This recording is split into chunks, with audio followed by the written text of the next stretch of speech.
Big Boss Tamil season 8 launch பண்ணி இதுவரைக்கும் 6 போட்டியாளர்கள் பிக் பாஸ் வீட்டுக்குள்ள என்டர் ஆயிட்டாங்க. 6 போட்டியாளர்கள் உள்ள நுழைஞ்ச உடனே பிரச்சனைய ஆரம்பிச்சுட்டாரு நம்ம பிக் பாஸ். இந்த பிக் பாஸோட மெயின் தீம் என்ன அப்படின்னு பார்த்தீங்கன்னா, ஆண்கள் விஸ் பெண்கள். அதாவது ஆண்களுக்கும் பெண்களுக்கும் இடையே தான் போட்டி அப்படிங்கிற மாதிரி தான் இந்த பிக் பாஸோட இந்த சீசன்ல வந்து கான்செப்ட் வச்சிருக்கிறாங்க.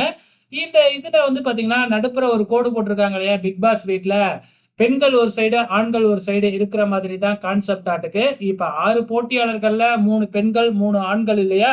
ஸோ இவங்க 6 பேர வச்சே வந்து பாத்தீங்கன்னா, நீங்க வந்து எந்த பக்கம் இருக்கிறீங்க? அப்படிங்கிற மாதிரி பிக் பாஸ் ஆரம்பத்திலேயே கேள்வி கேட்டிருக்காங்க. ஆனா 2 பேருமே எங்களுக்கு இந்த பக்கம் தான் வேணும் அப்படின்னு சொல்லி ஒரே பக்கத்தையே சொல்லியிருக்கிறாங்க. இதனால பிக் பாஸ் மீண்டும் பிக் பாஸ் வீட்ல இருந்து அந்த 6 கண்டஸ்டன்ட்ஸையும் கார்டன் ஏரியாவுக்கு வெளியில அனுப்பி இருக்கிறாங்க.